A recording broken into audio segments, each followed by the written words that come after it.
मेरी बहनों, अपने बच्चों को बुरी नजर से तो बचाना, गड़ा पैरियो भभूत दियो, पर बुरी संगत से बचा लियो। बुरी नजर से तो बच जाएगा, पर अगर बुरी संगत में फंस गया तो नहीं बच पाएगा। फिर औलाद पे विशेष ध्यान दो। संपत्ति इकट्ठी करो संतान को, पर उसके साथ साथ संस्कार जरूर दो। अपने सनातन धर्म का उसको ज्ञान कराओ, उसको साधु संतों के पास बिठाओ, उसको सत्संग में लाओ, उसको पता लगे कि माँ क्या होती है, पिता क्या होता है। क्योंकि वो चला रहा मोबाइल, सो के लाने तो माँ कहा ही मम्मी, मम्मी माने पुरानी लाश,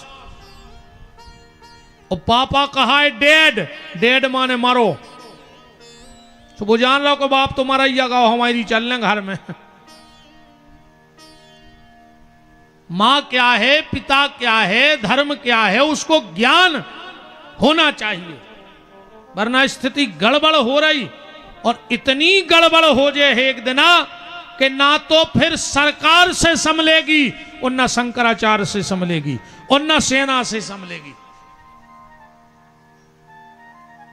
उस स्थिति को बिगड़ने मत दो, संभालो उस स्थिति को, वरना स्थिति बहुत भयावह होने वाली है। तो इसके मूल में कहां जाना पड़ेगा? इसके मूल में यहां जाना पड़ेगा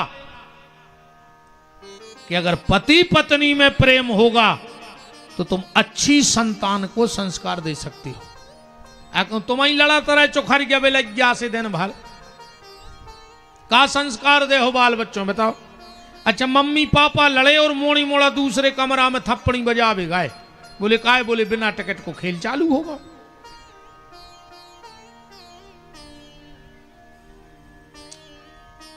राम ऊसो प्रेम नहीं है, ऐसो बोल चाल तो बहुत अच्छो है। उनसे तो इतने अच्छे बोले तो आजकल तो एक नौ शब्द चल गाओ। घर वाले से कहते हैं जानू, पति से क्या कहने लगी जानू, और वो की ये ना मानू, तो काय के जानू भाई, मानू तो जानू ना, कोई जानू मानू नहीं।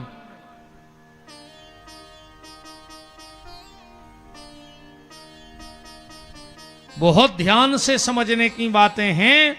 जब तुम पति पत्नी में प्रेम होगा तो तुम बहुत अच्छी संतान को संस्कार दे सकती हो। तो भगवान शंकर ने इस ग्रंथ को नंदीश्वर को, नंदीश्वर ने कार्तिकेय जी को, कार्तिकेय जी ने व्यास जी को, व्यास जी ने सूत जी को, सूत जी ने शौनक ऋषियों को, और अब हटा में चौरसिया परिवार के पुण्यों का उदय होने के कारण आज ये शिव महापुराण चल करके हटा आ गया।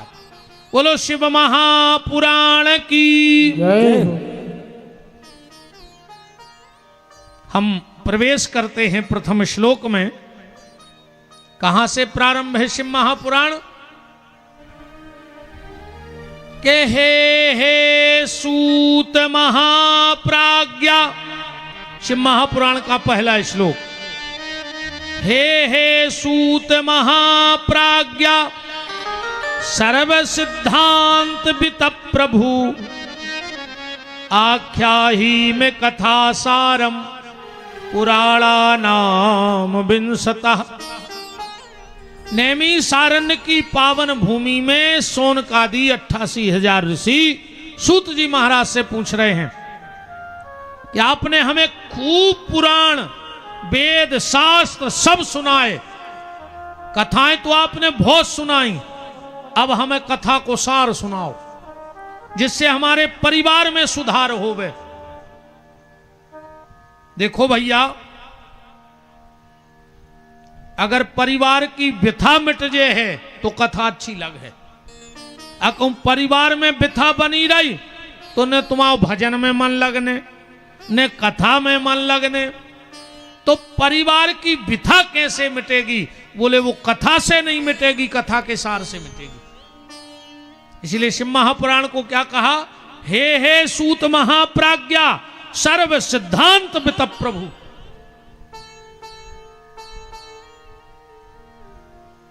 हमें कथा का सार बताओ। सूत जी महाराज क्या कह रहे हैं? सूत जी महाराज कह रहे हैं, सोनक ऋषियों, ना विद्यते मनः शुद्ध्यै कली जनानाम विशेषतः जन्मांतरे भवेत् पुण्यम महत् तस्य सुधीमता। अनंत जन्मों के पुण्यों का जब प्रभाव होता है तो शिव महापुराण शब्द कान में पड़ता है। कथा तो बहुत बड़ी बात है। और तुमने हमसे कथा का सार पूछा है तो सुनो, शिव महापुराण क्या है। राजसु यज्ञेन यद पुण्यम अग्निहोष्ट सतेन चो। जिसने राजसु यज्ञ कर लिया हो, और कलयुग में राजसु यज्ञ संभव है नहीं, क्योंकि राजसु यज्ञ का नियम है कि उसमें घोड़ा छोड़ा जाता है और वो घोड़ा पूरे देश में घूम के दिग्विजय करके आ जाए और उसे कोई पकड़े ना, फिर उसको देख के उस यज्ञ की पूर्णाहुति होती है। तो राजसु यज्ञ तो संभव है ही नहीं कलयुग में। सूत जी महाराज कह रहे, चाहे राजसु यज्ञ कर ले, चाहे घर में शिव महापुराण की कथा करा लो, चाहे 100 साल तक रेगुलर 100 वर्ष तक घर में यज्ञ की आग न बुझे, 100 साल तक आहुति गिरे, एक भी दिन ऐसो न होए तो जो भी अपन नहीं कर सकत। मान के चलो 100 साल को यज्ञ, तो अपनी उम्र ही नहीं है इतनी कि है अब नहीं है, ये तो 70 खिंच जाओ कहूं अब एक, तो बहुत कुसर मानियो, ये तो पीएल के आए से आने इन्ने खाओ है शुद्ध घी, अपन को नहीं मिल रहा शुद्ध तेल। अब तुम कहो कि तुम 80-90 खिंच जा तो राम है भज गयो। तो एक तो 100 साल की आयु नहीं है, और जिनकी है वे देवता हैं।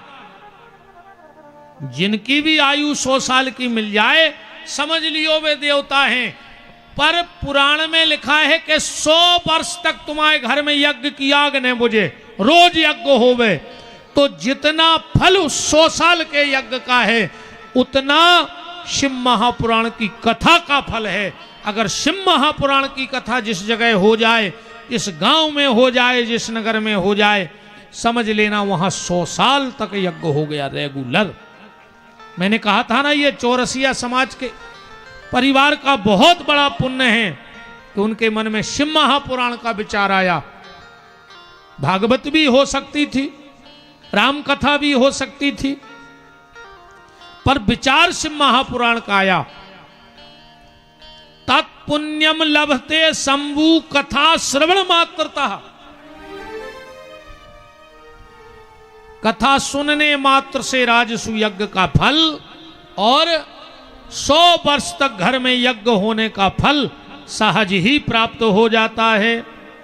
और सूत जी कह रहे हैं, जो इतने जगह ना गया हो उसका जीवन बेकार। कहां? जो गंगा ना गया हो, जो 7 नदियों में स्नान ना किया हो, जो प्रमुख 7 नदियां हैं, जो 7 पुरी में ना गया हो, सप्तपुरी हैं, 7 नदियां हैं, जिसने सप्तर्षियों का दर्शन ना किया हो, जो अयोध्या में रात्रि ना रुका हो, जिसने जमुना जी के जल का पान ना किया हो, जो गया जी में पितरों का पिंडदान ना किया हो, तो सूत जी क्या कह रहे, श्लोक पढ़िए। गंगत्यापन पुण्यश्चैव सप्तपुरो गया तथा। जिसके घर में शिव महापुराण की कथा हो जाती है तो जहां से उनकी वंश बेल चली है और जहां जहां वो पेड़ बनी है अब कई लोगों को तो अपने ही को पता नहीं कि अपने खानदान के कहाँ कैसे भाई कहाँ रह रहा है। भाई 2-4 पीढ़ी तक का सबको ज्ञान है।